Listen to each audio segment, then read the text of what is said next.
रीना बहुत मोटी होती है, इस कारण उसका हर कोई मजाक बनाता रहता था। वो हर काम करने में बहुत वक्त लेती थी।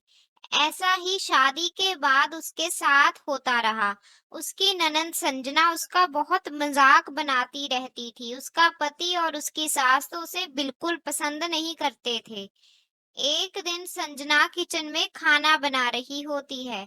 सभी लोग डाइनिंग टेबल पर खाने का इंतजार कर रहे थे। रीना की सास मंजुला उसे आवाज देती है। अरे रीना, कब लेकर आएगी तू खाना? हमें भूख से मारने का इरादा है क्या तेरा? आई माँ जी, अभी आई। अरे माँ, तुम भी क्या रोज रोज एक ही बात बोलती रहती हो। तुम्हें पता तो है भाभी का, वो मोटी ही इतनी है, उससे कोई काम जल्दी से होता ही नहीं है। तभी रीना खाना लेकर आती है। ये लीजिए माँ जी खाना। अरे ये क्या, इतने टाइम में तूने सिर्फ दाल सब्जी और रोटी ही बनाई है? मुझे लगा पता नहीं कौन से 56 भोग तैयार कर रही है। ननंद संजना हंसने लगती है। ऐसे ही रोज उसके डांट पड़ती और मजाक बनता रहता बेचारी का। एक दिन रीना के पति दीपक को अपनी ऑफिस की पार्टी में जाना होता है। सब स्टाफ को अपनी पत्नी के साथ ही जाना था। रीना कहती है, आप 10 मिनट रुकिए, मैं भी तैयार हो जाती हूँ। तुम्हें कहाँ जाना है रे? अरे मुझे आपके साथ पार्टी में जाना है ना। अरे, तुम्हें किसने कहा मैं तुम्हें साथ लेकर जाऊंगा?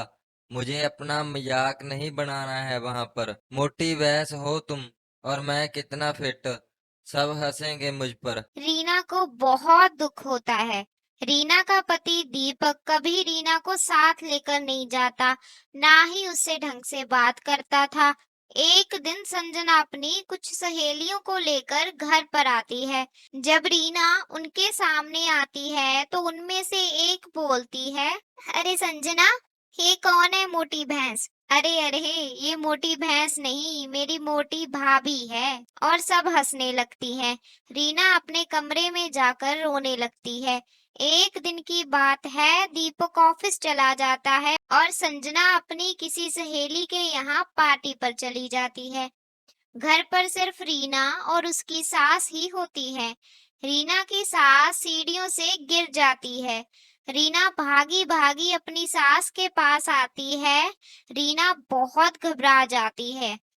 अरे माँ जी, क्या हुआ? ये क्या हुआ आपको? कैसे हुआ?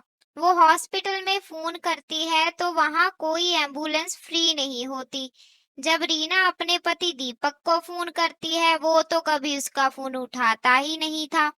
रीना को कुछ समझ नहीं आता। वो खुद ही अपनी सास को हॉस्पिटल लेकर पहुंच जाती है।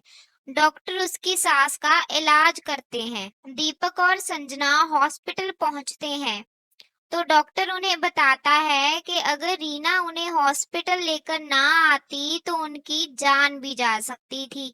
दीपक जब अपनी माँ से मिलने कमरे में जाता है तो उसकी माँ बोलती है। बेटा, तेरी माँ आज जिंदा है तो सिर्फ रीना के कारण, वरना मैं तो मर ही जाती। तभी रीना अंदर आ जाती है। बेटा, तेरा शुक्रिया, तूने मेरी जान बचा ली। अगर तू ना होती तो मैं तो मर ही जाती। मुझे माफ कर देना।